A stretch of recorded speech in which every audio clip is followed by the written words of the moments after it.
home and their children and their education. Because most of the time, assisting children with assignments and all that has been women, but they have been more face to face. Now Okay. we have to move to another platform where they do not have the access to such facilities or knowledgeable about these facilities. Dr. Odoy, thank you so much. Prof. Ade is an economist and an expert on development. And whenever we have these conversations, you and I, Prof, it comes down to money, doesn't it? I've had ideas like improved sanitation, improved infrastructure like toilets, empowering people with education like women. You are also board chair of GRA. You know that we are cash strapped. How do we finance an effective reopening of schools? Well, Prof. Yes. Yes, we are talking about how to finance a plan like this. Generally, this would involve money. Are there some creative ways, for instance, that we can look at putting together the resources we need to provide the facilities that are required? Well, it is said that if you think education is expensive, try ignorance. So we are doing everything, and we cannot leave education out. It's a question of the government has normal budget, of course, reduced under the COVID circumstances for education, but that is still there. I think that just this morning, the Charles president, who is the headmaster from I think Ahmadiyya in Kumasi, has made some wonderful suggestions, and I want to congratulate him for that, as to what needs to be put in place before the students come, like having those guns and sanitizers and the rest. I think that there would be some marginal increase in cost in sending students back when it is time and the president lifts it. But that is not going to parents and wards, guardians want to take care of their wards and give them a few sanitizers. Right. It won't be that huge, but definitely there would be some extra expenses. And the government already has announced this help from the international Bretton Woods institutions. The Bank of Ghana has already put up about 3 billion and the rest. So I think that we cannot say that we won't have the resources to let the children go back to school. It's a question of their safety, whether the conditions will be good enough. As a nation, we should be able to afford the children to go back to school. Thanks, Prof. Quickly back to studio now. I've been seeing you nodding and making a lot of notes, Prof. Opoku-Agyeman. Having heard what you've heard, let's begin to talk about the specifics now. What must we see in a school, in Cape Coast, when it's time to go back to school? All right. My colleagues have spoken about hygiene, and I think that's very important. Just water, soap, tissue paper. During my time, I remember going to thousands of schools because I wanted to see the schools on an ordinary day when nobody was looking. It wasn't speech day, my visit wasn't announced. And I saw many things, and they have become more visible, even as we are faced with a pandemic now. You go to a school where there's no washroom. So you ask the teachers, okay, so what do the children do? Then they'll tell you, oh, they go to the bush. Then you ask her, so what education are these children getting? So those were very important. Remember those days, the boreholes, the Veronica buckets. I remember at a time when we were even threatened by Ebola, and the need became even more urgent than usual. So that is a fundamental provision that must occur. But again, when you talk about schools, you said something, and there's something too that you haven't said. The schools, yes, what you said is the place where we send children. But there are different types of schools. The issue of inequality is very, very important and very, very high. My focus or my interest has always been on the public basic schools, simply because this is where the majority of our people can afford to send their children. Anis Hafa was talking about the environment. Look at that environment. So in planning, that area should be of critical importance to us. It should be an area that we prioritize. Great. Children like beautiful things, I keep saying. Anis talked about the flowers. They all like beautiful things, regardless where they're coming from. And I also heard Amanda Odoi talking about women and children. About women and children. That's very true. Young girls have different hygienic needs in the schools than the boys. Remember when I proposed that as part of our PAD project, we put a little money to supply sanitary towels. Now, is that important or not? You see, these are all things we could have been preparing for because they are very, very important. And Amanda also spoke about mothers helping children and how today it has become worse. But let us know, there are many mothers who can't read. Let us know that there have been many mothers who care about their children as well and as much as any of us, but we have not enabled them, placed them in the position to show interest in the education of their own children. Wow. We should also know, I heard Patrick, but he's talking about the university. But let me come down to the basic. What is the reading level of our children? So you see, as we think of the immediate, the water, the distancing, and so on, we should also immediately start planning for the medium term and for the long term. Otherwise, it's going to be an exercise in futility. So yes, my colleagues have talked about the need for sanitation, and I think that's critical. But apart from that, there are many other things too that must happen. We have had the schools closed for 2 months plus now. I'd like to believe that there's a lot of discussion, there's a lot of conversation that must have been taking place everywhere. Somebody must have been collating these conversations from the ministry right down. If we can get a summary of those conversations, I think going forward will be much easier than we are. So we can peruse them and make some of these by all means. Yeah. We want to open the schools. That's fine. Who doesn't want the schools to be open? But what were the reasons for which the schools were closed? Let's list them. Can we take them off that we have satisfied those reasons? So you see, we need to do that homework because we have to make sure that we are ready to open the schools. Of course, you want to reopen, you have to be ready. Right. We understand that we have with us on the phone lines the president of the National Association of Graduate Teachers, Angel Carbonu, to make a quick input into the conversation. Mr. Carbonu, what's your position on a possible reopening of schools? I mean, as an association. Well, our position is that, like he just said, the schools should be ready within the realities of the current situation, that is the COVID-19 situation, where we will not go to school rather than sending them in harm's way, where parents will not send children to school and every minute they are calling school to find out the wherewithal of their children.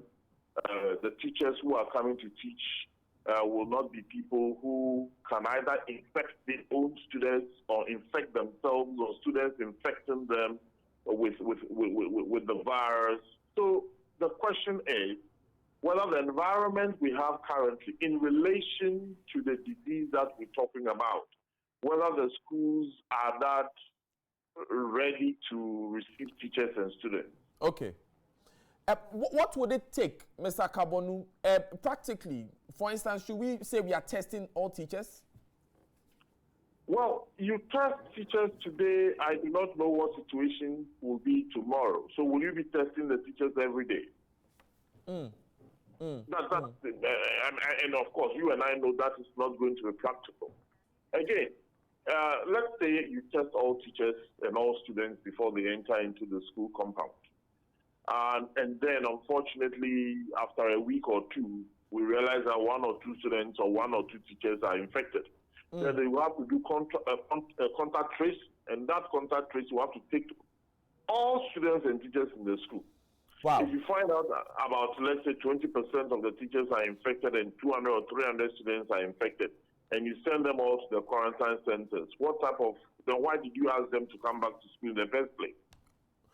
Okay, Mr. Carbonu, I want to get a quick answer from you on how much time do you think it will take before we can get to the point that we are reopening the schools? Well, I do not know how much time because I don't even know. This, in fact, I am even confused about this disease. The time will take will be when the scientists and the medical fraternity tells us the true nature of this disease. Whether it's even a common, for all you know, in the next year or two, we'll be told that, oh, unknowingly, this is even a common disease that we could have lived with. And that when you see this and just go to hospital, they'll give you this and that, and you go back to be with your school or your family. I do not know what type of disease this is. Right. So that the knowledge of the disease will indicate to us what time we'll be talking about here. Right. Mr. Carbonu, just give me one more moment. Let me go to a couple of our other guests, and then we'll come back to you to wrap up. So Patrick, you've heard, of course, going round the table, what some of the ideas are. For you, practically, what must we see before we can say we are beginning to reopen schools? What must we see on these compounds? Well, this is a difficult question, and I don't think anybody has all the answers. But what I will say is that generally, we have a solution space before us, and what we choose depends on how much risk we're willing to take. So the solution space, I'll just mention maybe 3 points of it. So one is we just lost one term of school in the public schools, or half a semester in the universities. The universities have continued to run online, so they're taken care of. But do you open now and try to complete the one term, the third term that has been lost? So that's one point in the solution space. The second point in the solution space is to say, look, we're not going to try to complete this academic year, but we're going to plan to open next academic year in August, September, right? And that gives us time to really understand what is happening with this disease, how is it affecting us in our environment, what are the real risks of, how many people are going to get infected, and if they do get infected, how dangerous is it in our environment. And then the third point in the solution space is to say that, look, we don't want to take any risks.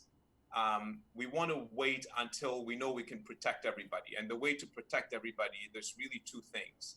Either we wait for a vaccine, or we wait for a very clear protocol cure for this. So we know that if somebody gets it, or if some students get into school, there's a very quick medical intervention that actually cures the disease. Now, a vaccine is maybe 12 months away, give or take. So those really are the points. Are you going to open now? Are you going to open next academic year? Are you going to wait for a vaccine? Which one do you think would be more feasible, Patrick?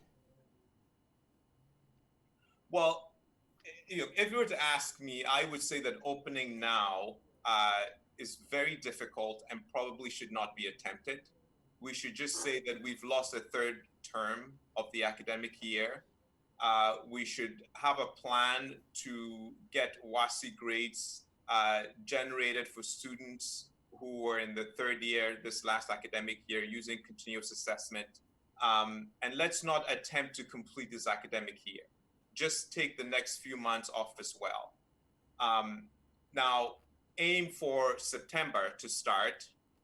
And between now and September, continue to monitor what's happening, continue to prepare the schools to be ready to receive students. And that's all the things that you will do in terms of protocols to maximize safety of students and teachers, making sure everybody's wearing face masks, making sure you have sanitation facilities, making sure that there's a mechanism for quickly identifying if people get infected and treat them. So that is, I would not attempt to open now. I would wait till at least August or September. And that gives us time to really understand how to deal with this and also take some preparatory steps. But if we really want zero risk, then you wait for a vaccine. And the question is, can we wait a year? Well, the Minister for Information said on this platform last week And with that comment, I'm going to Prof. Ade. He said on this platform last week that it will not be feasible for us to wait it out. But it's still an interesting idea. And Prof, again, we've mentioned this before. We may have to wait for a while. Are you agreeing with that point of waiting until maybe August or September? Or perhaps in the next few weeks, we can begin to see opening of sorts? Well, let me come in here. I think that I will have a modified form of my boss, Patrick High. And let me state that we must distinguish in this case between the final years and the other students. I think that we should not rush with the non-final year students. In fact, for me, even if they have to start the next academic year in January, we can manage it. But we must make sure that we don't bulge the two so that we can concentrate on the final years only now. If we want to concentrate on the final years, it means that if you go to the secondary school, only the final years are coming. And you can use a track system, even so to at the same time. So then we can use them also almost like I say Ghana pigs to learn. When we bring all the students, what we will do, we will learn to monitor their temperatures and everything else. If we do so also for the university final years, then when we follow what Patrick is suggesting, which I agree with, by delaying the next batch, when we reopen, everybody would then fall into their place. It's not some final years. So we must distinguish between those in the final years who had almost finished their program. They had only few weeks. Okay. Students who were doing the Cambridge examinations had only about 6 weeks left, and then the WASI had only 8 weeks. So that's, we must distinguish between them. Right. But we must not rush to open the school January. Right. Let me go to Nana Kofi Kwachi on this one. Nana, would distinguishing between final years in a stream and the entire school make much of a difference in terms of how that can limit the spread of the virus? I mean, you are the one playing in health here. Would a graduated reopening help?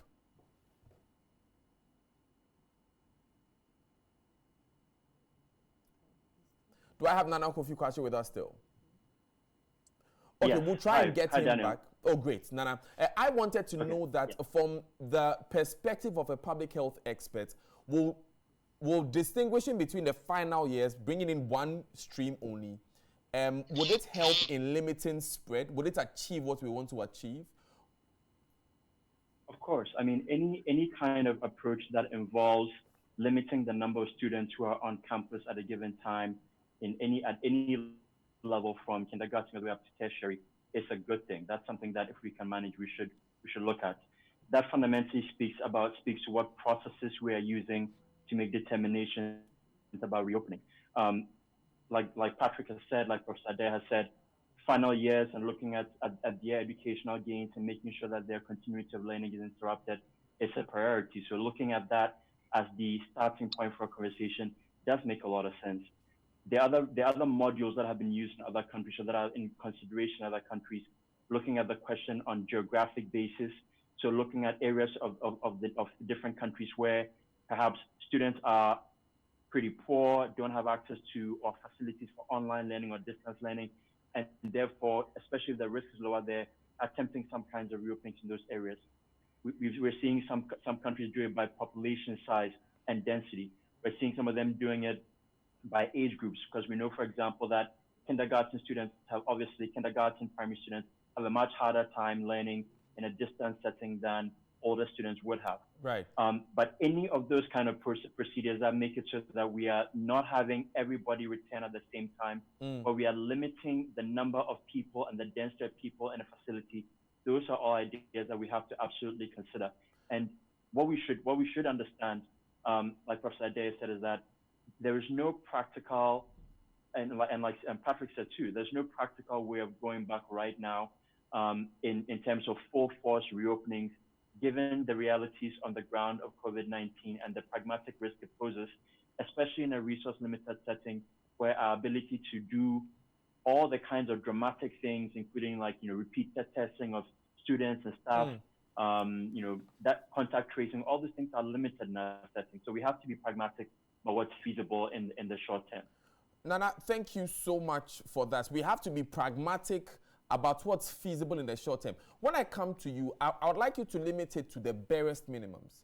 And we are leading heavily on you in this discussion because I want you to tell us what we can't do without. What can we not do without on a school campus? When we come back to you, I'll do that. But I want to quickly go back to Mr. Kabonu on the phone line. Mr. Kabonu, have you been engaged by government to train, as a teaching population, to train you, to empower you in any way for a possible reopening of schools? Well, we have had engagement with the Ghana Education Service. We have also met the COVID-19 team. Today, representatives of the unions are meeting His Excellency, the President, at the Jubilee House. I think the time is at 2 p.m. I think these are all series of engagements that the government has put in place to solicit ideas and to exchange ideas as to the way forward. Okay. Again, let me just quickly chip in here and indicate that nobody can claim to have answers absolutely to those developments. Nobody is taking any entrenched position. This is not even an issue for us unions. We didn't take an entrenched position because our children are also in school. Our teachers are also supposed to go to school because apart from the classroom work, the teachers also engage in a lot of other activities in and around the school, and it has affected all of us. So these series of engagement with government, we hope at the end of the day, we'll find a solution to the problem. Okay, now, I was also asking about training, safety protocols, how to handle children who may test positive. Has anything like that happened? I think your question is even enlightening me as to some demands that we have to make, because we all are under assumption that we can handle the situation. Training have not taken place yet. Conversation for training have not taken place. But I see the wisdom in your question, and I think that we all have to look at that aspect. How should we react ourselves in adhering to the protocol and adhering to the protocols appropriately? So I think that you have asked the question touching on a very important and salient issue that we all have to look at. On a side note, perhaps when you meet with the president later today, you can bring it up. Absolutely, I will, and the credit will come to you. Oh, it's not about the credit. Thank you very much, Mr. Kabonu. I think that we can allow Mr. Kabonu to go now to prepare for his meeting. And thank you so much for joining us. He's the president of the National Association of Graduate Teachers, Angel Kabonu. He came to represent the teaching community. Of course, we are live on the Virtual Policy Forum here on Prime Morning. My name is Daniel. I'm in studio with Professor Jenano Pokwa-Jumain. She is the former Minister for Education. We also have with us in a Zoom conference Patrick Ewa, President and founder of Ashesi University, Professor Stephen Ade, former rector of GIMPA, also a Professor Emeritus at Ashesi University, Dr. Amanda Odoy, who is a research fellow at SEGRAD, Nana Kofi Kwache, who is an adjunct assistant professor at New York University School of Global Public Health. And of course, we also have Anis Hafa, who I'm going to next. He's an educationist and he's the head of Gates Foundation. Mr. Hafa, you heard the concerns of the teachers. Are these concerns in order? Is there anything that they are not looking at? Well, I'm the founder of Gate Institute, not Gate Foundation. Gate Institute. Let's get that straight. Thank you very much. That's not something to tell the president. I got it wrong. Go ahead. It's not that rich. Go ahead. I was waiting to hear more than that. Anyway, this is, look, from now till September, we're looking at about 4 or 5 months. And the question is, what do we do in the interim? And my suggestion is this, and remember what I said earlier, we are in a revolution. There's an inflection point in education that we cannot discard. And this crisis offers opportunity to clean up our act. And that's what I'm suggesting. In the meantime, what are we going to do with the public schools? And the issue that I raise consistently is this: to see how management is effective or ineffective, walk into any public school as we speak.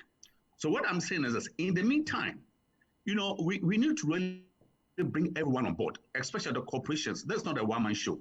So what I'm suggesting is this: even for schools that don't have water, what preparation are we getting in terms of allowing, private participation? Are there people who can donate water tanks? These are things that we have to begin to look at. What are the nature of the desks and the chairs that we have in the schools? In the meantime, what can we do? So what I'm saying that the fiscal aspects are very important. Can we start some landscape policies so that within the 6 months that we are out, something is happening? Can you imagine growing trees right now in the rainy season? By the time we come back in September, if September is the time that we agree on, something could be happening there. That is one aspect of it. The other is this: we have about 20% of the population in this country sitting at home now. What are they supposed to do? So what I'm suggesting is this: we have to now begin to engage the radio stations. I like what you're doing, multimedia, because everybody has access to television or radio in one form or the other. We cannot have the kids idle. These are the things that we have to begin to understand. And also what I'm suggesting to teachers is this: even though we are in this particular situation, we need to have the weekly forecast or some kind of scheme of work going, so that we alert students in terms of what they should expect of us on a day-to-day basis, on a week-to-week basis. Because look, we are being educated right now using this particular platform. Kids can be educated watching television, so that they are not drifting into other places where we don't want to see them. The devil finds work for the idle hands to do. So what I'm suggesting is this: now we need to also kick in corporate social responsibility. Corporations, for example, cannot assume that they don't know what's going on. They know what is going on. So when we begin to even look at internet facilities, we're looking at MTN, we're looking at Vodafone and so on, they should come back, they should leave their board offices and be visible in terms of solving this particular problem. Because what I'm saying is this: there's a revolution has started, whether we like it or not, and we have to live up to those expectations. Right. But the most important thing that really bothers me all over this country, from Accra all the way to Nairobi, and we've got beyond to now, is the lack of health facilities for the children. A pandemic looks at ways in which it can be explosive, especially where conditions are not hygienic. So in the meantime, what are we doing? So what I'm saying is this: teachers should be visible. This is really, and I always like to bring the element of how Lee Kuan Yew started Singapore in the 1960s. Everybody was on board. The police were on board, the soldiers were on board, the administrators were on board. Whatever it is that we can do to make sure that in the meantime, the schools are conducive when the kids get in. We cannot pretend that these things are not happening. Have not happened. And that is the part that really bothers me. We are laid back and waiting for the pandemic to disappear, but a crisis offers an opportunity. And I think we should live up to those responsibilities. Right. Mr. Hafa, great point. I love Prof. Adeti. Yes. I love how Mr. Hafa just hit it on the head when he talked about health facilities in schools.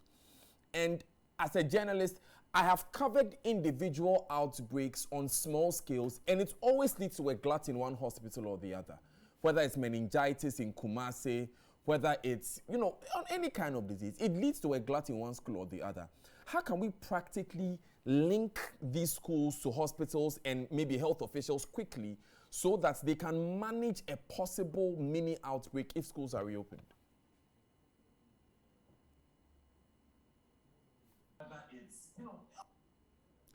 Do I have Prof? Okay, you're still live on Prime Morning. Yes, I am. Great. Prof, I was talking about linking... I thought Dr. Kwaji, but let me say this. I think that at this moment, apart from the small new districts, every district has gotten a district hospital. And as my friend from Tuduka was saying, I think it's important that every district hospital now should have an isolation center so that they can handle not only for the children, but for anything that crops up in the district. So it's one of the things that can be looked at. But this is a medical one. And of course, every school must also have some isolation center. At this moment, should the children come to school and someone to be found to have a high temperature, they must be able to have a place, maybe one classroom set aside for that purpose. Okay. Because the first thing is isolation. Okay, Prof, a quick follow to this one. Do you think that we can practically bring children in kindergarten, in preschool back? Well, I think that we indirectly handled it earlier, that at this moment, we shouldn't rush to take the children back to school until we know a little bit more about the disease and how to manage it. Let us focus on the final year students only.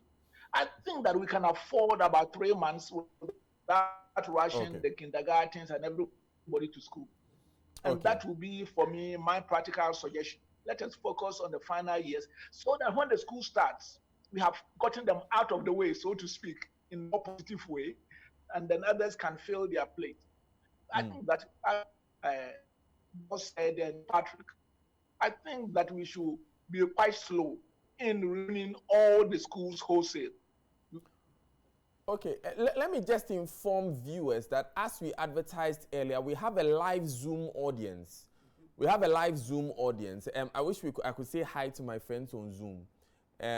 After the final comments from a couple more of our experts, we'll bring them in to ask questions, and then we'll come back to our experts for answers, and then we'll begin wrapping up the conversation. So, hello, good morning, people. So the rules will be simple. Mute yourselves, unmute yourself, ask your question. Please, let's keep it as short as possible so that we can have a very engaging discussion. I'll come back to Dr. Odoi. Dr. Odoi, what do you make of the points that have been raised so far? I think that a clear one now is that let's not bring everyone immediately, maybe just final year students. Let's look at sanitation as well. What can you add?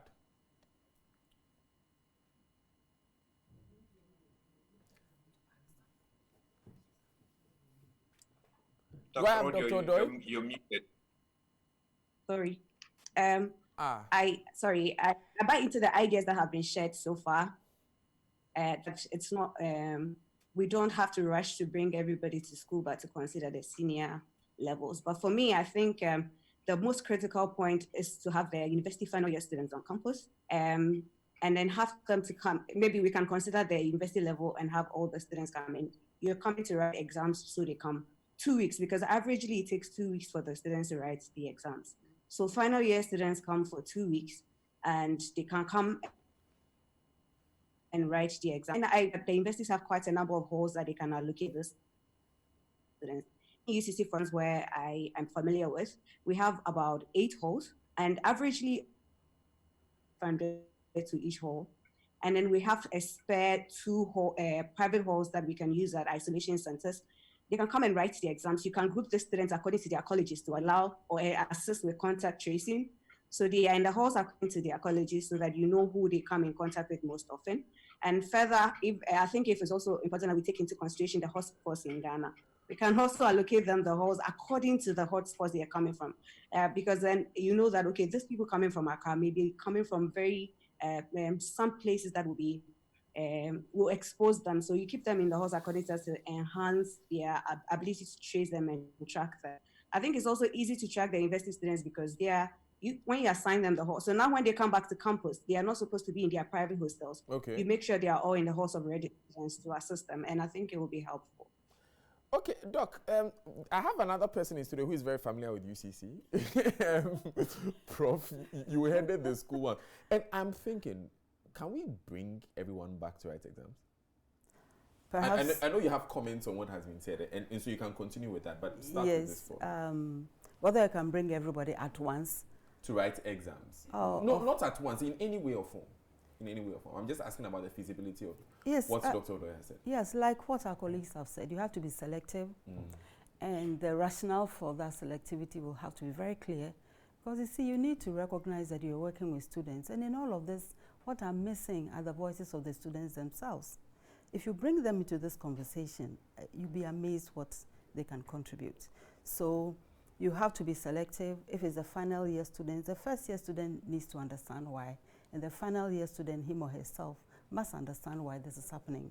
And in the training, we shouldn't forget the administrative staff.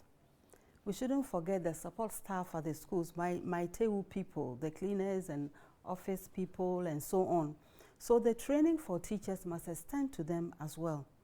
They need to understand the protocols themselves. They need to be resourced to identify and be given actionable guidance for prevention, for early detection, for control, for reporting. And then, you know, what Dr. Odo is saying about isolation. There's a worker there somewhere that will have to take care of this. So I would recommend that, yes, we have a strong relationship. Education has a strong relationship with health, but this needs to be deepened. We have talked about, or I've heard, I think it's Mr. Hafa, talking about the schools without the health facilities, sick bays and so on. So these are all gaps. As I said, the pandemic has exposed the many gaps that we need to be, we ought to have been paying attention to, but that we need to pay attention to now. In my experience, I've been to schools, even boarding schools. Some of them didn't even have first aid boxes. Can you imagine? And so no wonder when the child has malaria, headache, then the child has to go on public transportation, go all the way home to get cured. Right. There are schools that also have infirmaries. They have even sick bays, properly housed by nurses. We have doctors on call. So it's not the same. So the issue of inequality is critical now. Everybody can get this illness, as we are told. So we need to build the country, we need to build education from the bottom up. It cannot be from the top down. So this is what I'll add. Right. And I'll say that in the training of teachers, you must bring along the parents. Yeah. You must bring along the students. You must bring along the support staff. Okay. From the security man right up. Thank you. Thank you so very much. Speaking of parents, let's go straight to those who have joined us via Zoom. I would ask that, pardon me, I didn't catch the name. Please introduce yourself. I have a first contributor already. If it's a question to a particular person, you can address the person, or you can just make it general or make your comments. Thank you. Hello. Hello. Najla. Do I have Najla?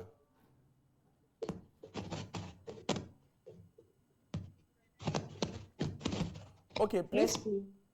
Yes, if I have Najla, please go ahead. Otherwise, please mute your audio.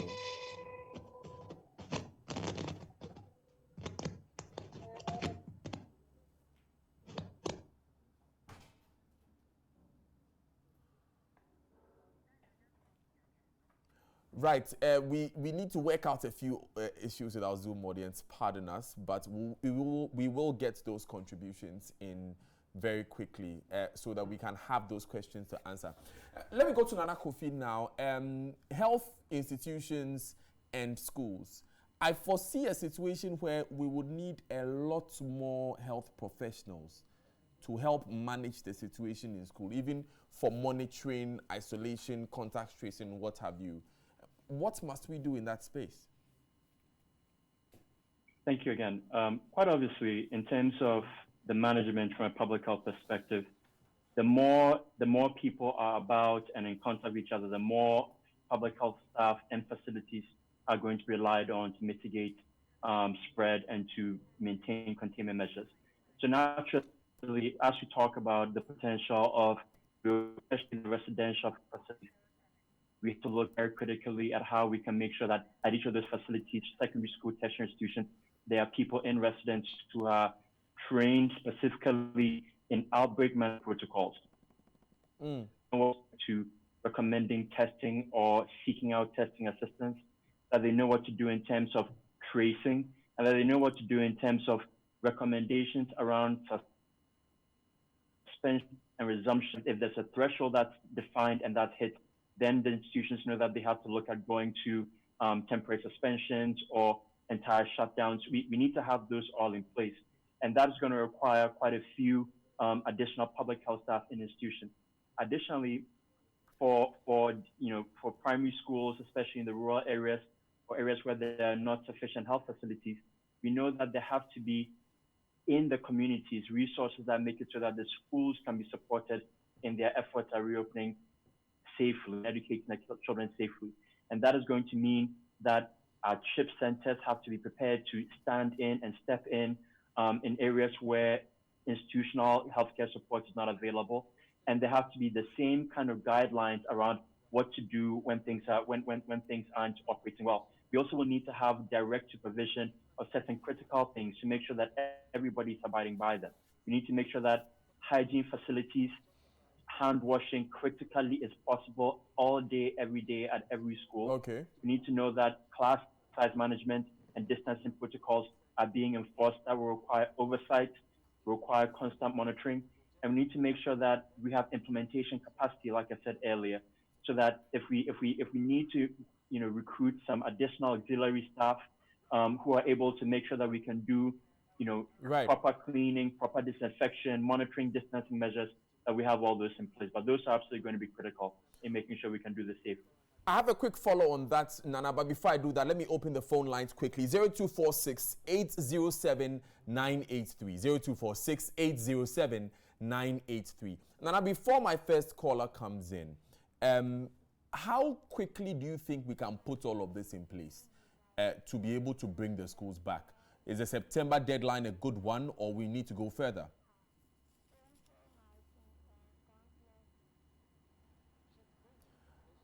Do I have Nana Kofi Kwatu? While the schools are still closed, I think it buys us time. I think. Hello? Go ahead. Yes. While the schools still buys us time, we are in a position to. Unfortunately, the internet connection seems to be failing us now, but Ebenezer from Mofinso has joined us on the phone lines. Ebenezer, good morning. Good morning, sir. Yes. Ebenezer, what's your question? Currently, I'm really enjoying the show. The only thing I want to add up is they are giving very nice contribution, and I think final years, both secondary, junior high, and university should go back to school, and proper precautionary measures should be put in place to enhance effective teaching and learning. Right.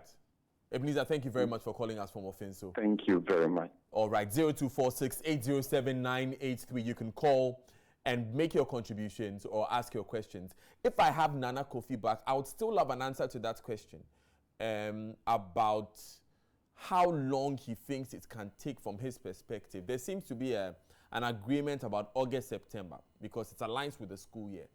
But from what you've seen, and I've seen you studying this process a lot, do you think we can make that deadline? Nana Kofi? Yes, so I think September would mean 4 months, and that's 4 months in which we can really do all the kind of practical staffing measures that we need to put in place, and begin to look at where the weaknesses in terms of systemic loopholes are, systemic gaps are, listing out institutions that have a hard time getting water or that don't have regular water supply. And like Professor Adeti said, and like Annie said, looking at ways to bring on board, private sector aid or any kind of public aid to make sure that those issues of hygiene and stuff are dealt with. But 4 months is time that is sufficient if we work assiduously. Okay. I don't think we have the luxury of playing it out to see how it goes out. We have to commit to saying that that's going to be the earliest possible date, but we should still plan towards being ready in terms of our ability to contain and manage the hygiene protocols and potential outbreaks in that time. Right, back to the phone lines. Dr. Benatus is on the line from WA. Good morning, Doc. Good morning. I'm happy to join this discussion. I'm Dr. Damasus Turoson, the president of the Ghana National Association of Private Schools, NAPS. Yes, at the level of private schools, we have already taken various measures to ensure that schools reopen appropriately. We have had discussions and come out with a blueprint for reopening of schools. We believe that the reopening of schools should not go beyond July for the final years and possibly September for the rest of the students. The argument is simply that this pandemic is going to be around for a very long time, and the children cannot continue to be at home. There's also a study we did which even showed that in many cases, the children may be more at risk at home than in school, because to what extent are parents taking care of their kids when they are at home? They leave their kids and go to work. The kids leave and go God knows where and do what no one knows. And at that point, no one is enforcing all those measures that should ensure their safety. At school, the children will be made to comply with all the safety measures, washing of hands, sanitizing themselves, ensuring social distancing. Because in many instances, parents are unable to even enforce these regulations. They are unable to ensure that their kids stay safe at home. So it is high time that we talk about reopening of schools from July onwards.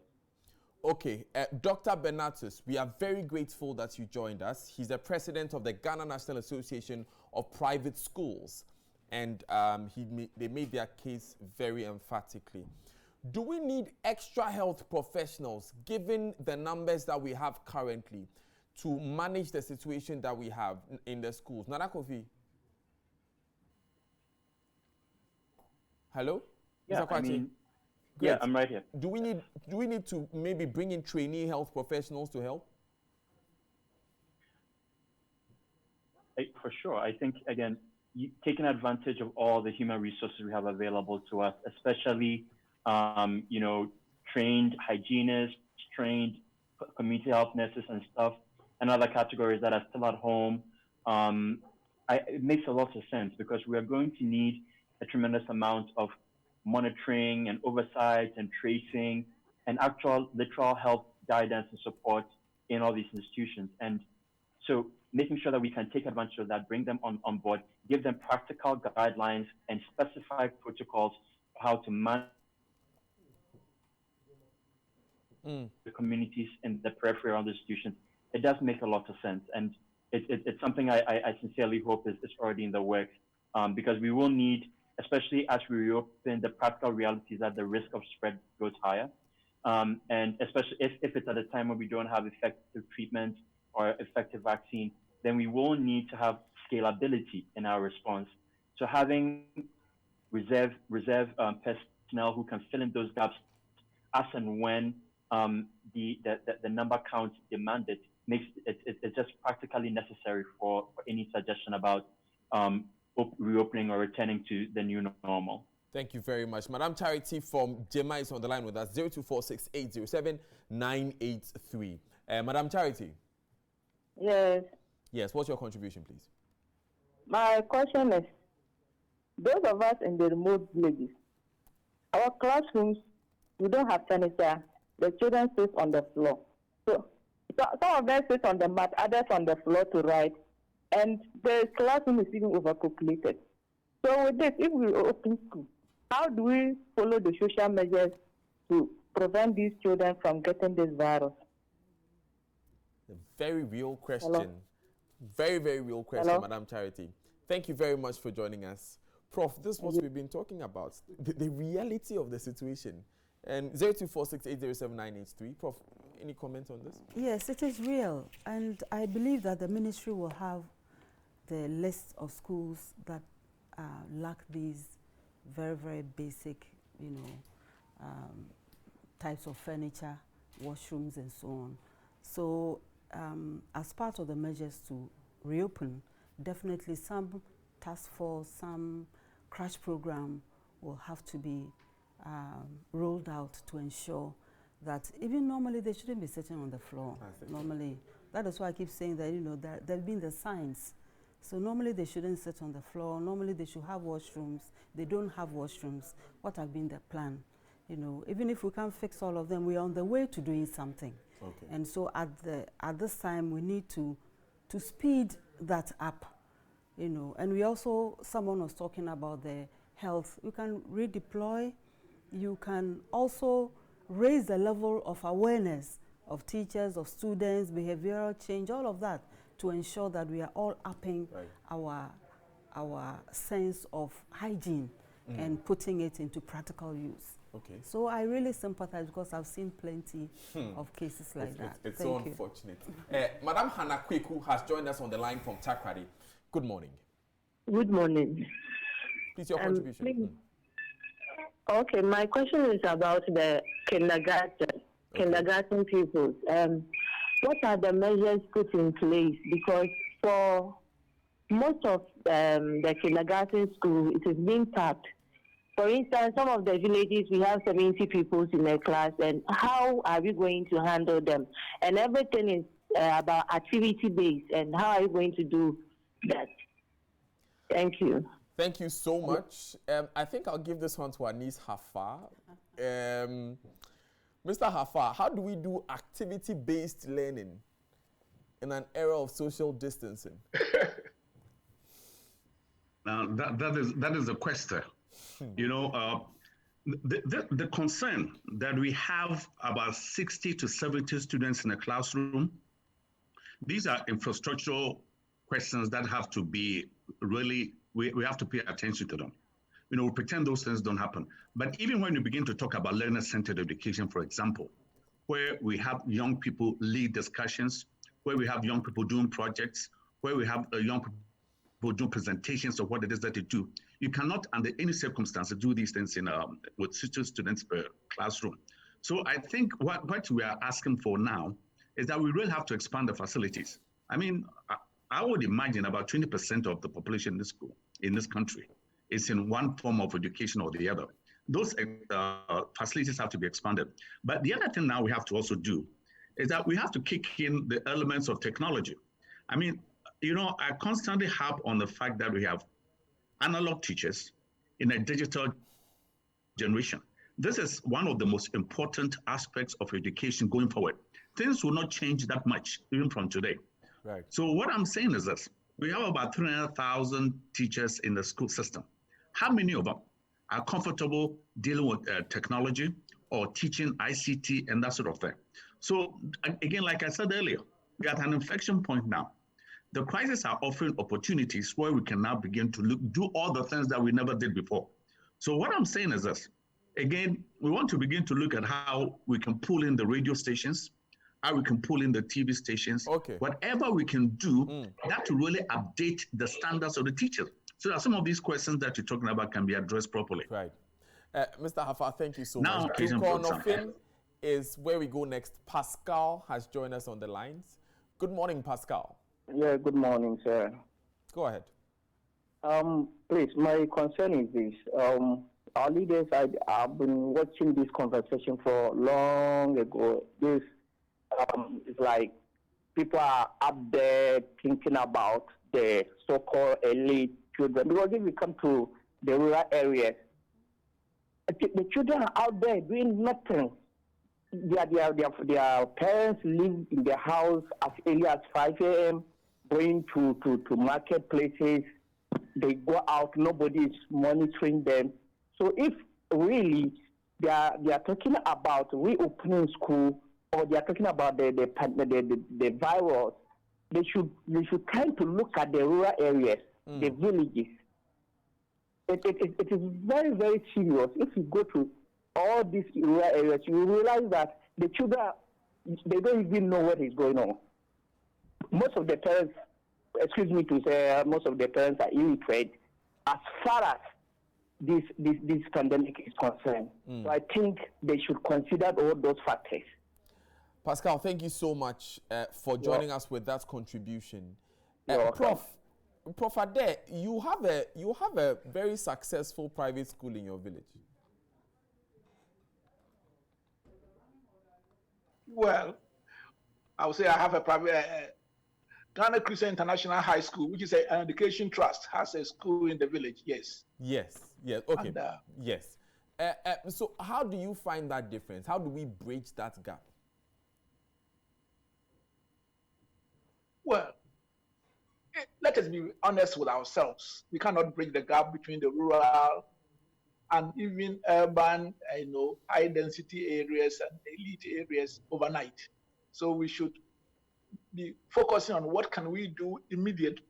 And there are some practical ways that we can make a way forward. First of all, sometimes things of old have to be resurrected also, even though I agree with Hafas, we must go forward. One is double stream. The children, when they go immediately, if comes on, comes there.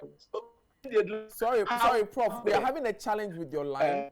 So please hold on to that thought. We'll come back to you for us to restate the point. I heard something on double stream. My ears perked up. But Kelly is on the line from Achimam Punya. Let's take his thoughts quickly before we come back to Prof. Kelly, good morning. Yeah, good morning. Great. Kelly, let's hear you. Yeah, my concern is, for my school, for example, I'm a head teacher at Achimam DHS. Actually, we have a fifth class. That is, we have only 3 classrooms. One for JHS1, one for JHS2, and one for JHS3. As I'm talking right now, I have about 75 students. There are 75 people in JHS3 right now. I'm talking right now. So, for example, for my case, if we are to go back to school right now, you know that we have to go by the protocols. That is social distancing and that or everything that the health workers are expecting us to do. How should I go by this? And the students, when there's break, you can't control them. When it's break time, you can't. I mean, it's break time. Go out. They'll be just shouting, yeah, and then they'll be running. Running outside. So I think we have to look at pragmatic measures that we can go by this situation, because at the urban cities, the urban areas, yeah, okay, but in the rural place, my brother, you need to be there. Kelly, I want you to help us, okay? Help us paint a clearer picture of the challenges we face. So you have 3 classrooms. Yeah, 3. What other infrastructure do you have on your compound? That is all. I have my small office for for myself, and then one for the staff. That is all. Okay. Do you have sanitation facilities there? A little. This Veronica bucket that we used to, we are using just one. That is all. Okay. You understand? Okay. Beyond the Veronica buckets that are there, do you have a place that's maybe not even an indoor area, like a place that you can isolate someone if there was a problem? No, actually, no, we don't have. Do your students, can you confidently say your students appreciate the pandemic we are facing, and you have the buy-in of parents if you were to ask about any behavioral change? Oh, actually, you see, the place is a rural place, rural area, and then they are about mining, they are about farming, those kind of stuff, So they are not actually acquainted with the system as to how to, let's say, protections, what you're supposed to do. They don't, it's not, the education is not much over there. That's how I have to put it. They don't really understand this. Kelly, pardon me if I seem like I'm probing it, but I just want us to have a clear picture of this thing. What do you think would work? If you were to speak to the president now, what do you think would work? I think the president should look at, we are the rural environment. Provision of some, like what Professor said, provision of some assistance, like deploying some of the health, equipping. We have a very good chip compound over there. Giving them, retooling them with staff, and then with, things that, if there's any situation, you can run to those kind of places. I have one at my place, and I think if they have enough facilities, enough resources. Yeah, facility, things that it can, equip them to handle this kind of issue at our local level. Kelly. Before probably we will run to the cities for assistant observer. Yeah. Kelly, you are my 7th panelist for today. Thank you so much for joining us. Yeah. He's the head of a school at Echima Mponya. He's the head of Echima Fiase DAJHS. And very worrying situation there. I want Prof. Adeti to finish the point he was making about decongesting schools. If I have him back, then yeah, Prof. So if you can hear me, just the thoughts you were on, just if you can just restate that for us. Yes, I was saying that we should be practical. I think that people should not just throw their hands into the air. First of all, who just spoke, I sympathize with him. If you're having 60 people in a class, and I know the classrooms were originally meant for maximum of 46, you immediately must go into a double stream of having some children coming in the morning, maybe for about 3 hours, and others coming. Again, there's the possibility of mobilizing the community to put up sheds so that you have much more space so that they don't. There must be some pragmatic local solutions to individual problems, because come to think about it, the government, no matter what in the short term, cannot provide all the things we think we need. And therefore, there must be local practical solution to thinning out, spacing the children. And that can be done. Prof. Adeti, thank you very much. Let me go round quickly for final comments from all of our other guests, and then we wrap up the conversation. It's been a riveting one indeed. Dr. Amanda Odoi, practical solutions for us to end with. What would be your final words? I think much has been in the need to. Unfortunately, we seem to have a challenge with Dr. Odoi. Yes, and we have classes at home, and yeah, it's a bit difficult to hear you, Dr. Odoi. Please, let's try and rework that connection, and I'll come back to studio for Prof. Opoku-Agyeman to give us her final words. Prof. Okay. As we wrap up. As we wrap up, I want to say what we all know, that this illness is real. It has caused fear. There is uncertainty. We need assurance. We need a proper plan, a plan that has everybody's voice in it, so that going on towards implementation is going to be relatively easy. We know the situation with our schools already, and I keep focusing on the public basic schools because of the numbers, and also because I believe this is one of the areas we need to be paying attention to more and more. We also need to recognize that we have a situation that is rather unusual, not only because it's a pandemic, but because you have two issues conniving. One is health, the other is safety. Normally, if your health is threatened, you may stop whatever you're doing. And if your safety is threatened also. Now you have both. And therefore, the reactions to the two of them are quite predictable in the sense that everybody is apprehensive. So we need a plan that assures. We need a plan, and it's not a plan that somebody else may do for us. It's a plan that we all need to do. And I'd like to suggest that we begin with where we are weakest. In the schools, in the rural areas where we all come from, that for some reason or the other, we have not paid as much attention to as we ought to. And if you go there, you notice that they're not asking for the moon. They are very, very simple things. Things we should have given them anyway. Exactly, and which we can give, which the government can give. And because it's about health, we also need to link the schools with the CHIPS compounds. A lot of them are there. Those that are not completed. And so we need to know that these interventions, these are very, very important social interventions. Okay, so that if you may not need to send a nurse to the school, but if there's a nurse close by in that compound, that nurse may be able to assist the schools in detection, in control, and in knowing what it is that we need to do. And yes, and one area that I want us to be very, very interested in are our caregivers. Those who take care of our children who have special needs. We have not talked about them at all, but they are very important. Those who are visually impaired, how they're going to do the social distancing, those who are intellectually challenged, those who are hearing impaired, all the children, they're also our children. Yeah. And in planning and in going forward, we need to bring them on board. And as I said, it should be a holistic approach.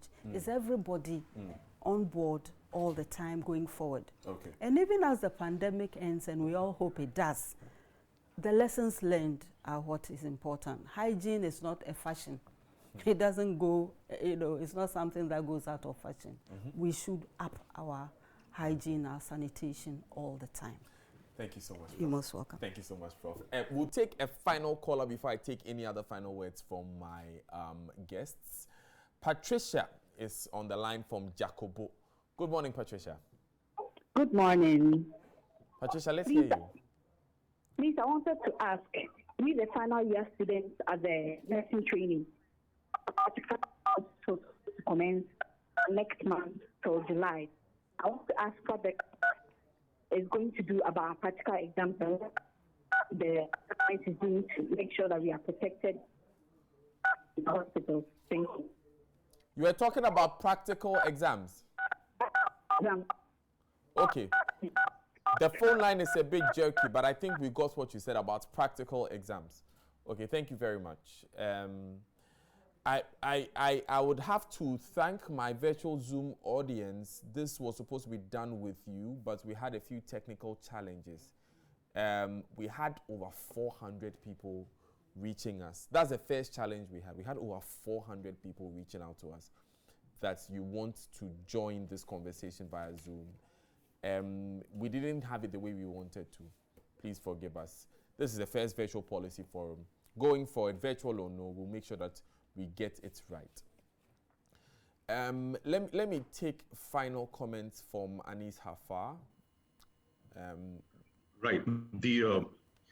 I've written extensively about the irony of analog teachers in a digital generation.